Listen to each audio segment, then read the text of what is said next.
Yeah, I'd like to call the meeting of the Encinitas Arts Commission to order. It's 5:05 on October 4th. Now if you'd stand for the All right, pledge of well, allegiance. let's call roll. Oh, sorry. It's okay.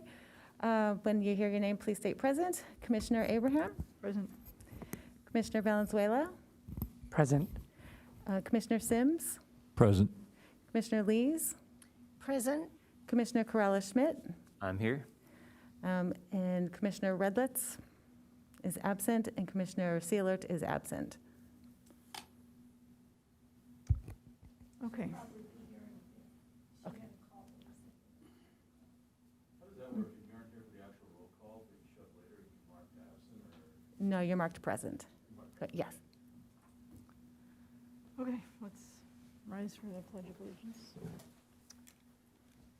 Pledge allegiance To the flag of the United States of America and to the republic for which it stands, one nation, under God, indivisible, with liberty and justice for all. That was way easier than on Zoom. We could never get it together. We had a little choral effect there. Okay, I don't see any oral communications. Number 5. I'm going to number 6. I don't see any changes to the agenda. So moving on, we can go to the minutes. Is there any discussion of the minutes? I reviewed the minutes and didn't find any discrepancy with the notes that I'd taken, so I can move to approve the minutes. I'll second the motion.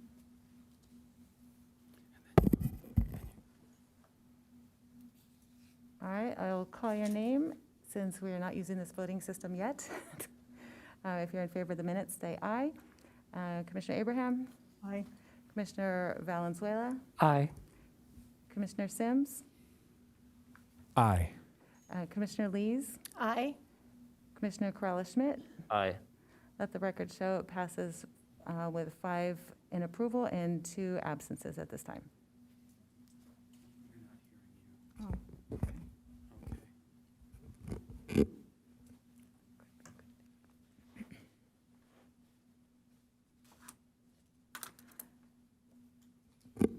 Okay, then we're moving on to, let's see.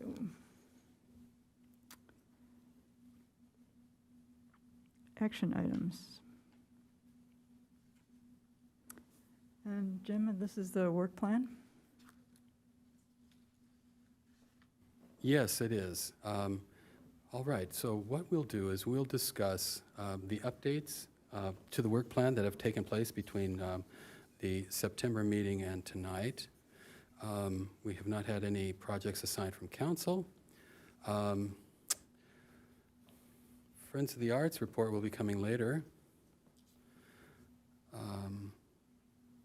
We have, regarding the Arts and Economic Prosperity Report, I can let you know that we have received the formal agreement from Americans for the Arts for the City of Encinitas for our first year.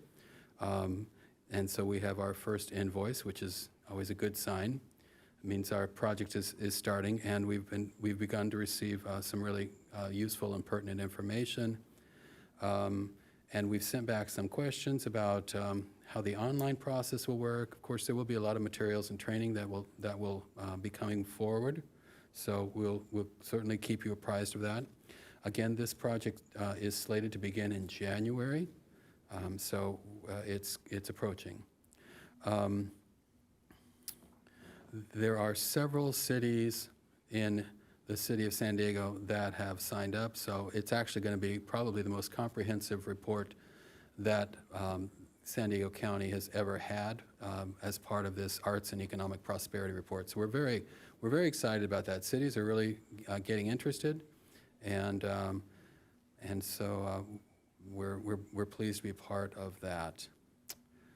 The draft for the Arts Master Plan, I've been getting some additional input from our planning staff on that, just verifying the data that they've provided to us, and then I'm going to quickly expedite that into the latest draft, and I'll send it to the committee. Do you know, do you Is have any there- idea, Jim, do you know when that would be about? I think I can get Because- that to you this week, yeah. Yeah. And Chair Abraham, do you have an update for cultural tourism at all? The meeting is for this month is this Thursday, so, and I reported about the meeting, the last month's meeting, so there is no report on that. And this, as we're aware, all city meetings are now public, in person. So the cultural tourism meeting will be taking place in the Poinsettia Room this Thursday at 9 a.m.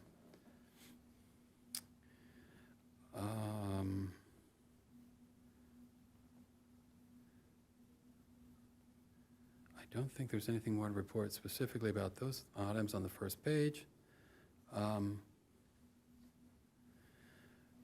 As far as public art projects go, we have had great progress regarding Encinitas Boulevard, and Amy Bauer, who is actively working on the design, and she will be sending us, I would expect, probably within 2 weeks, I believe, her first rendering, and we will pull together the ad hoc committee to take a look at that rendering and then provide some input to her. She anticipated at the September meeting that it would be 5 weeks, so that should put it up within the next 2 weeks. I would think that we'd have a design. And then what we'll need to do is pull together the public art ad hoc and review that plan. And I do understand that it is possible that the ad hoc meetings can be via Zoom, so I'll verify that. Because it's not an agendized public meeting, I think that's why it's allowed to be a Zoom meeting. So we'll give you input on that as well. The El Portal undercrossing, I have my first meeting with planning staff tomorrow at 4 o'clock to discuss that with Sandag and other officials. So this project's moving along. And those are the only two updates for that particular item in your work plan. Moving on to visual art, the visual art ad hoc committee reviewed the city's draft visual art policy last month. The recommendations from the visual art committee were input into the draft document in their entirety, and that document, that updated draft document, has been forwarded to the city attorney for their review. We've contacted the attorney today to say, what is the update and how's it looking? How quickly might we get get the attorney's comments and potential edits? And once we have a finalized version from the city attorney, then we'll do a Zoom meeting with the visual art ad hoc for you all to see those changes, okay? And then once we have an approved visual art policy, and the approval process happens at the department level, so Director Carlin can approve the visual art policy, and then it's good to go because it's an administrative document. Once we have that administrative document, then art staff, and by the way, I haven't introduced Colette Murphy, who's joining me tonight, our arts program assistant.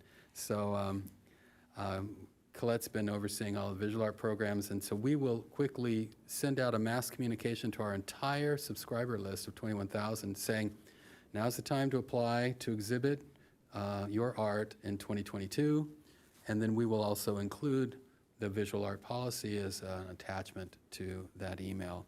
So we're very anxious to get that policy so that we can do our last round of communication for applications for 2022. And if you know, the application is on the visual art page on the city website. So if anyone's interested, they can go to www.encinitasca.gov/visual art, and they can fill out the application right there. Jim, actually, I went to that page today, and it looks like the date for submission was September 30th. Yes, that's going to have to be adjusted. Thanks for pointing that out. We're going to have to move that to the end of October.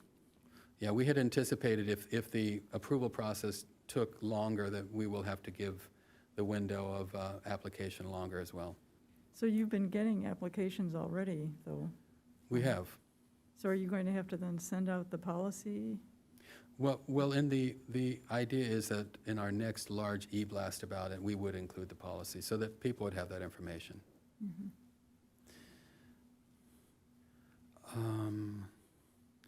Regarding arts venues, Pacific View, it is my understanding that Assistant City Manager Campbell will be updating the City Council at the October 20th City Council meeting.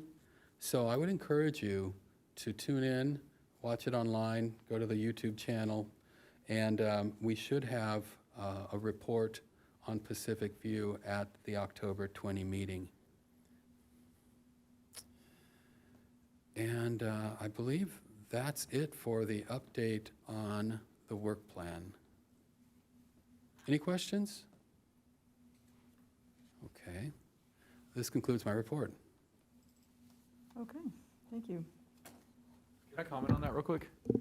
Can I make Sure. a comment? So actually, I'm not sure how, I know my name's on the art plan there for booking the musicians and stuff. Has that been going okay, Michael? I assume you're going to give me a holler if you ever need any help on that, or I kind of dropped the ball on that, I do admit. How's that been going? Is that I've been working a little bit with Colette, and she's been taking care of most of it and been able to confirm most of the acts, but I have been sending her ones occasionally, and if you think of someone who you know that would be good for it, you can always reach out through Jim to Awesome. to Colette, yeah. okay? Well, if you ever need any help or anything, let me know on that. Thanks. I've kind of just Yeah. been dropping the ball. I mean, it's always good to get new blood into these acts, so Yeah, okay, cool. into cool, the cool. events. And I am looking for some new performers for the October 16th. Okay, If you email me, I can fill you in on the gaps. all right. Thank you. Yeah, regarding the performers, we have, 2 more art nights remaining. So we have, am I wrong? It's October 16 and then December 11. Yeah. So we're actively looking for acts. So yes, thanks for bringing that up, Randall. Appreciate it.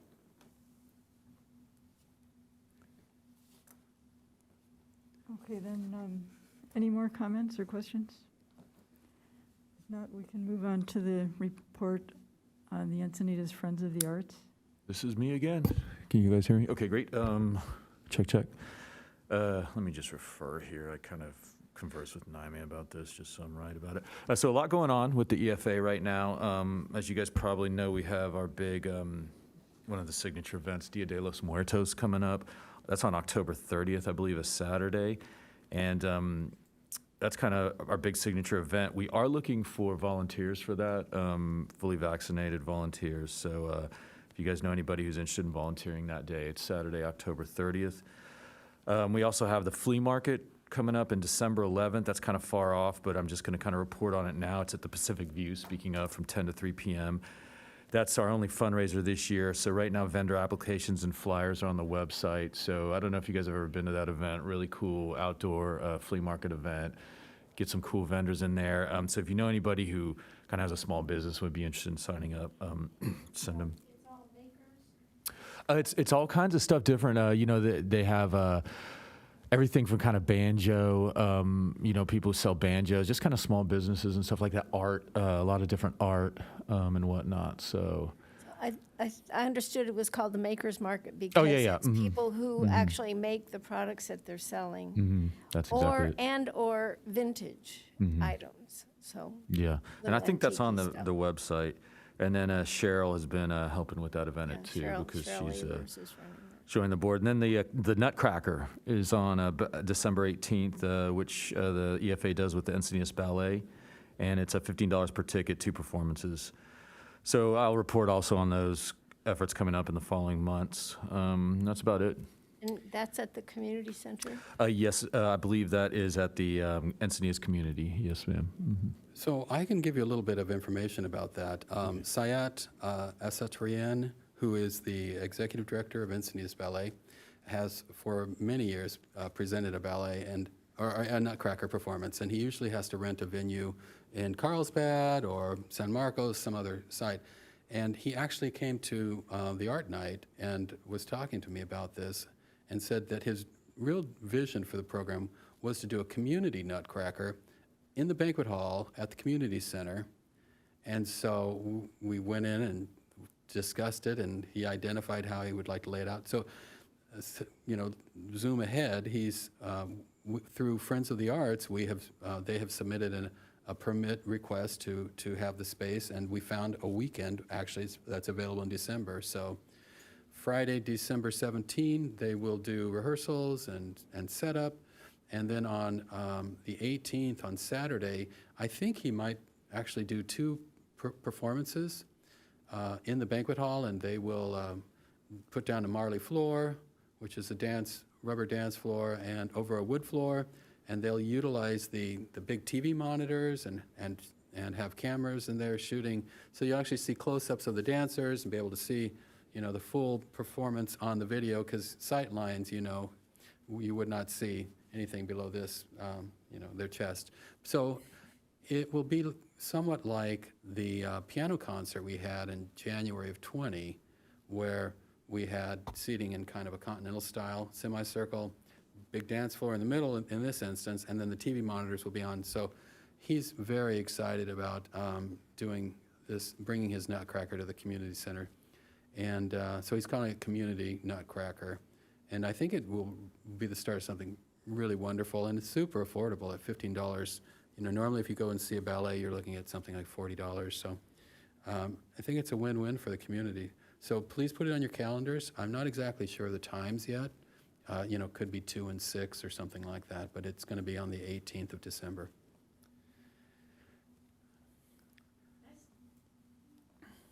Nice to have a new event created when we're having to cut back on so many things. Very true. Very true. All right. Thank you. Then, Jim, again, you have... Yes. Since we haven't had the opportunity to actually be in person, I thought it might be nice, and with Colette here as well, to do a bit of an overview of the changes that have happened in the division since June, when we resumed live programming.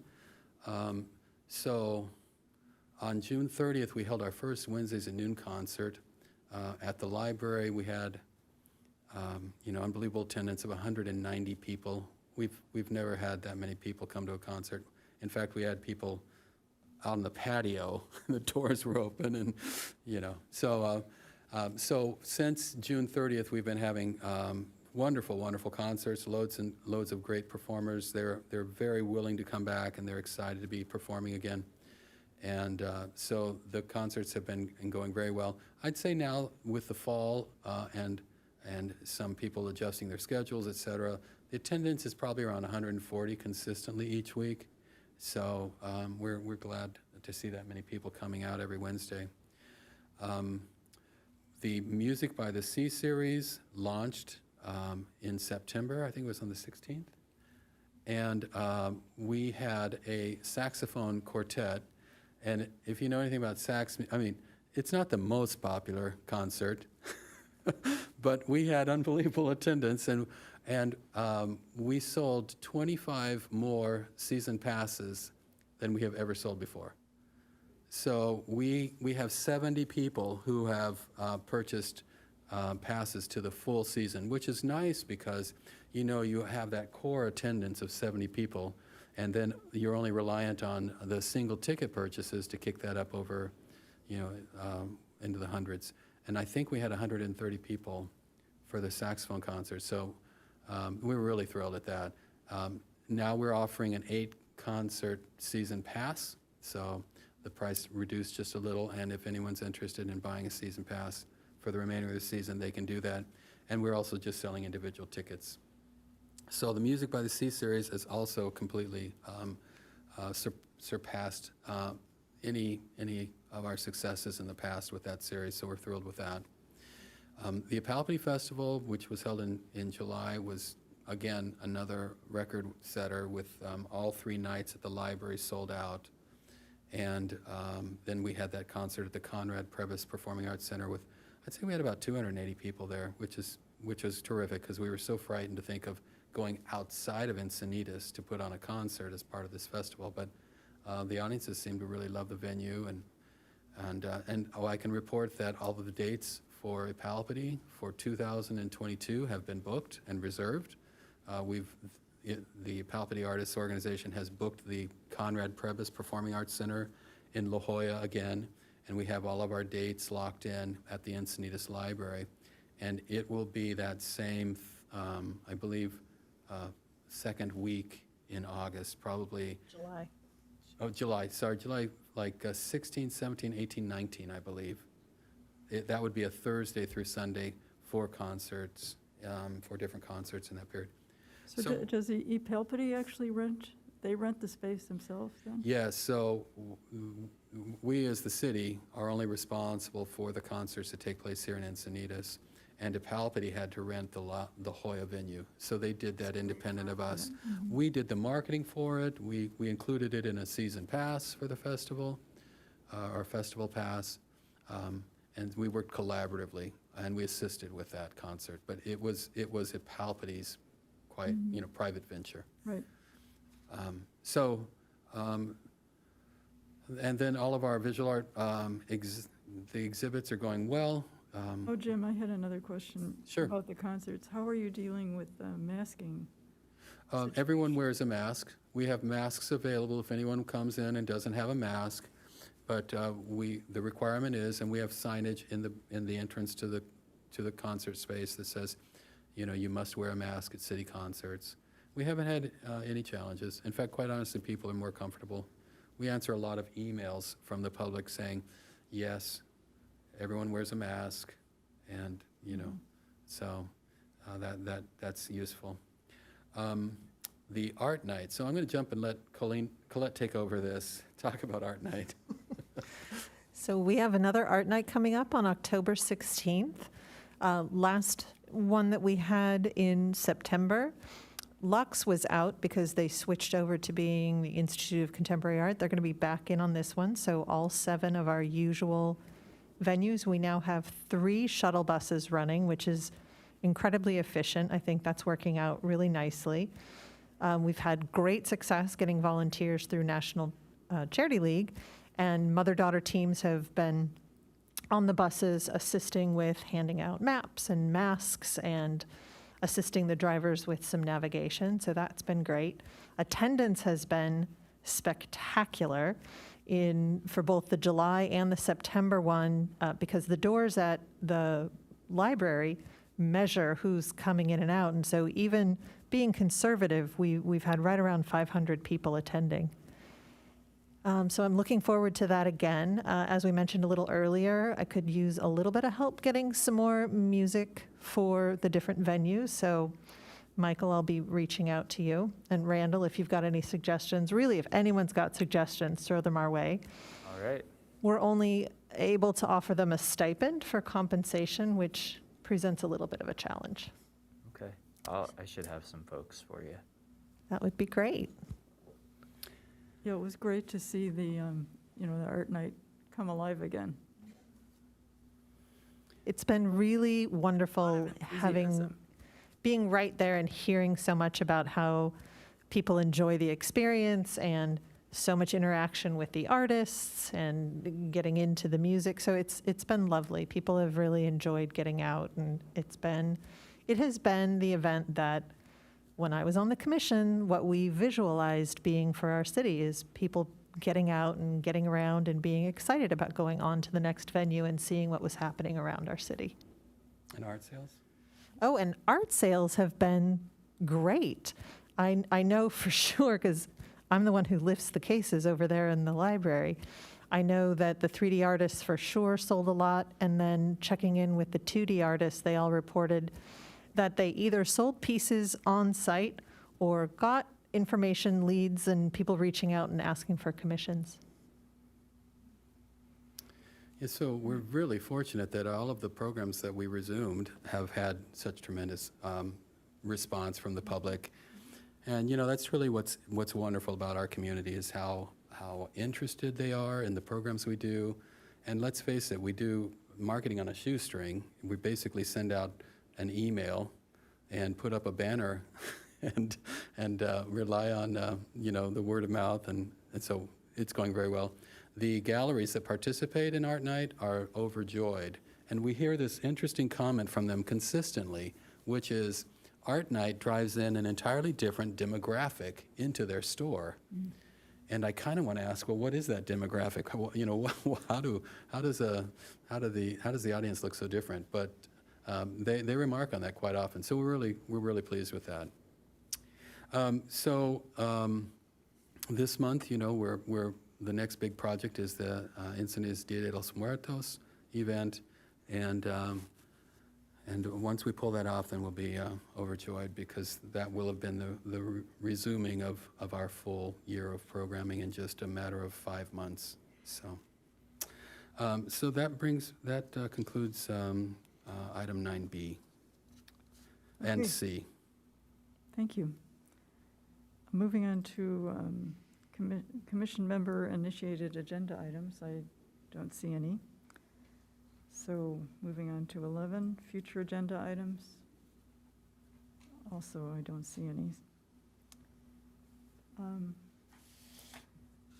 So our last item is commissioners' reports. If nobody else has one, I'll go. Yeah.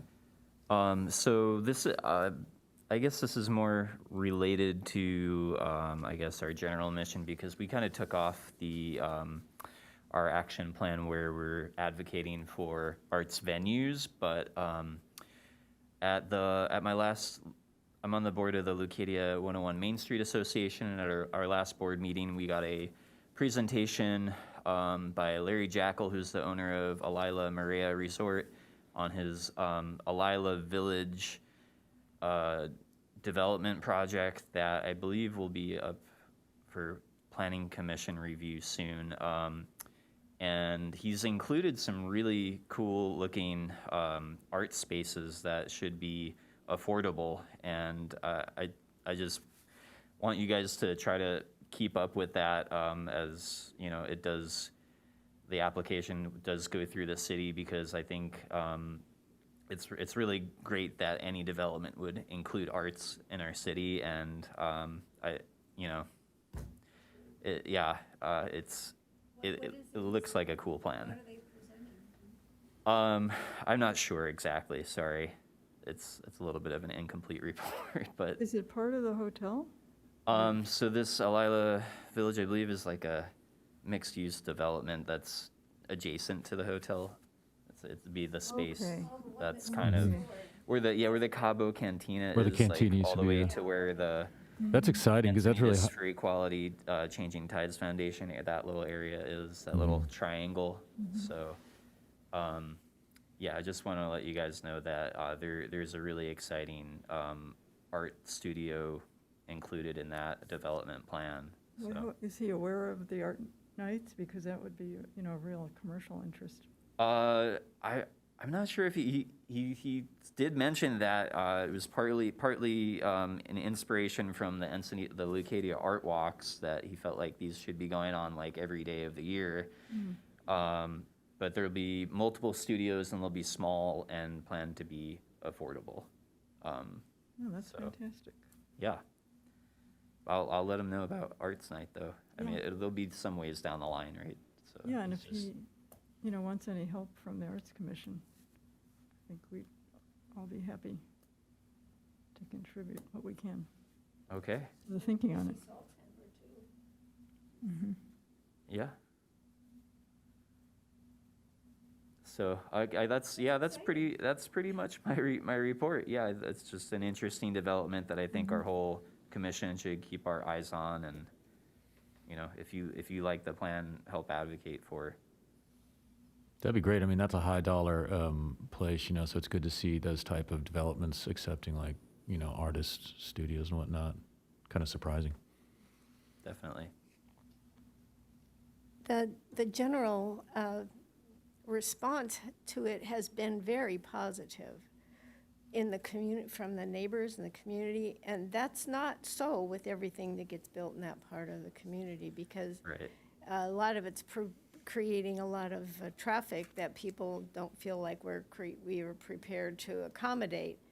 But I talked to a number of people that went to the CPP meeting that development had, and everybody was just crazy about what it is they're planning to do. Yeah, It that's the actually hotel you're recreates- talking about. yeah. This is like pretty Well, different. This is next door. It's where the restaurant is and then the other old stuff that's the Rubio, not Rubio's, but the taco place and stuff, yeah.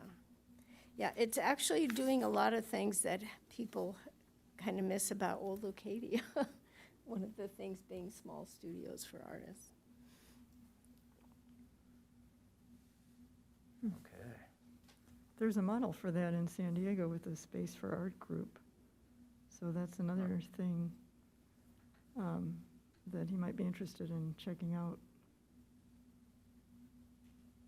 Now that is their main focus, is to get affordable spaces for working artists. Is that a nonprofit or is that part of the city? It's a nonprofit. Okay, Mhm. Space for Arts, okay, Yeah. cool. Okay, any more reports? If not, we can adjourn the meeting at 5:35. Thank you, everybody.